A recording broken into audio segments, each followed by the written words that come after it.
Hey everyone, I'm Clue. Welcome back to a sort of relaunch of my Optimum playthrough of So Dungeon 2. So I've been redoing the run for the past 2 weeks, probably, and the issue I keep running into, as much as I can optimize a dimension, I then get further into the run and I realize that there are certain things that I should have slowed down and done in prior dimensions to make these later dimensions much easier. And because I keep getting into that cycle of getting to, say, dimension 6, then restarting, getting back to dimension 8, restarting, getting back to dimension 9, then restarting, I feel it's better for me in terms of content creation, and also to sort of explain the mentality behind this run, to rebrand it as sort of a challenge. So this is a 10-hour challenge. I'm trying to get the Soda Dungeon 2 Warrior Dimension run down to 10 hours or just over 10 hours. I think that's a comfortable estimate that I am happy to try and grind and achieve. Doing the math on it, it's about 9.5 hours in pure just attack animations. But here's the thing, you have the magic clock.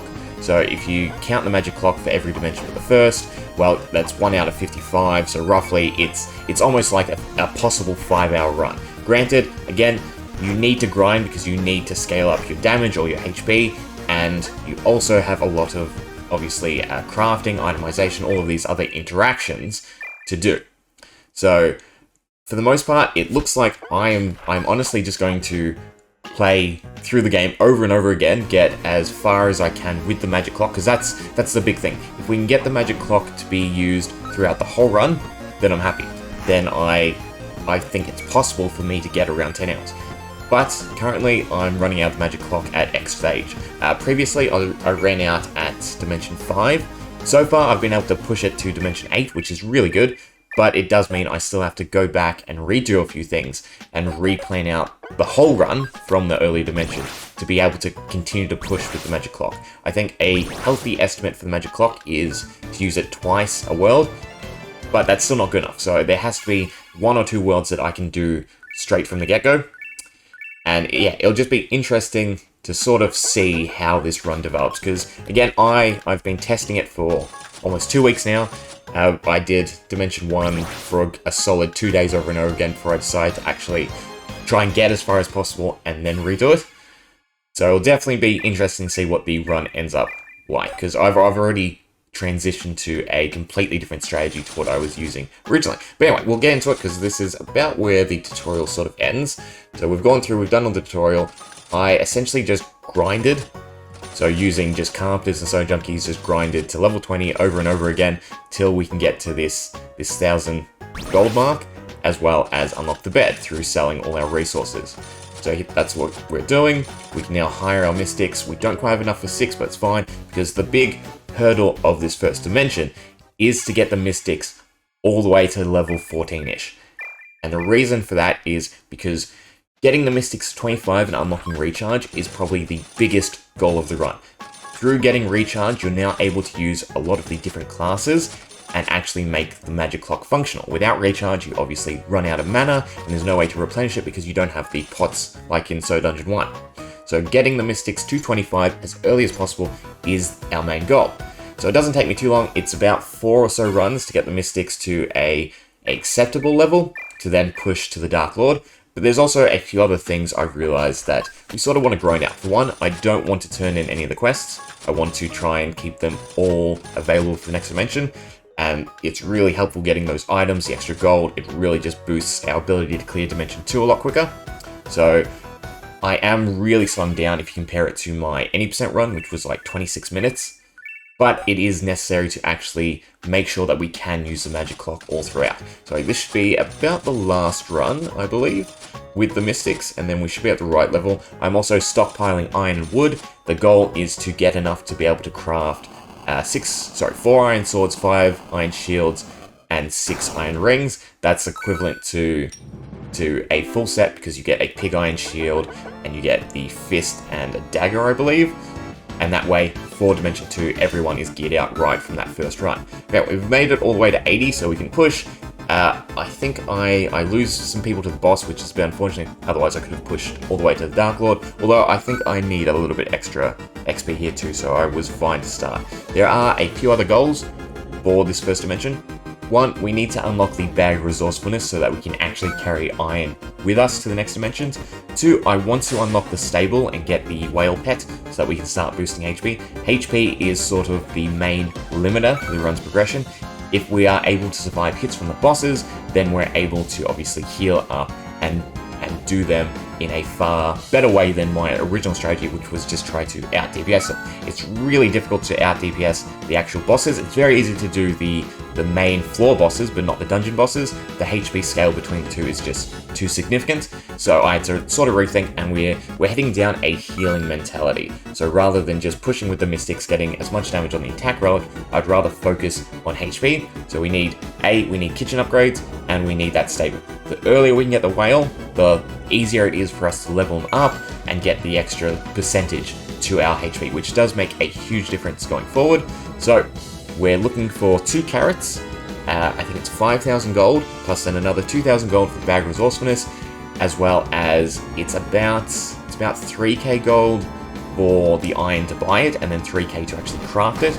So all in all, we're aiming for sort of around 13 to 15,000 gold. The other thing we do need to get is a magic powder. I think that's the right item term. We'll see it a bit later on, but there is one item that is just spectacular for the run, and that is the frying pan. The frying pan is by far the best weapon for the run because it allows you to really push the kitchen upgrades. You just get so many of the food resources from it, plus the burn is super OP. All the stat specs, as I'm coming to realize, are by far the best output of damage. Granted, you obviously can't get them to always land, but it really helps with the earlier floors until we can get the Carpenters and powered up. So generally speaking, the progression of the run is Mystics to 25, Nurses to 25, and then Carpenters. And in order to do that, we need to obviously unlock a few things along the way, get the correct items, and then make sure that we can clear each dimension in the minimal amount of runs as possible. For instance, this first dimension is our biggest leeway. Until we get to Dimension 2, we don't have the magic clock, so we don't have to worry about charges. So this is where we can really grind, and to be honest, I'm starting to have the mentality that I want to sort of spend maybe 3 hours in this first dimension just trying to get the Mystics to level 25. I can't remember if I did the math correctly. It's 5,700, so it's roughly... is it like 1,000 floors? Yeah, it's 900 floors because you get 6 XP because you have 6 Mystics. So to do 900 floors at about a minute every 10 floors is, what, 90 minutes? So it's only an hour and a half, plus the actual hour to do what I normally do. And then we should be able to clear the, not Dimension 2. Dimension 2 we could probably do in 2 runs. So we could get, we can get the first run without the magic clock, get the magic clock, and then clear, hopefully, with the nurses. That would be spectacular. But again, these strategies are just a thought so far. I'm really doing the math behind everything, but I still need to test, and I obviously need to actually play through the run, which is a significant amount of time I have to set aside. You know, I have to set aside a good 8 to 10 hours to just practice. But anyway, we're going to level 40 to 60 to grind out our carrots for the stables, and then I think we're doing 70 to 80 to get the magic potion, magic powder for the frying pan.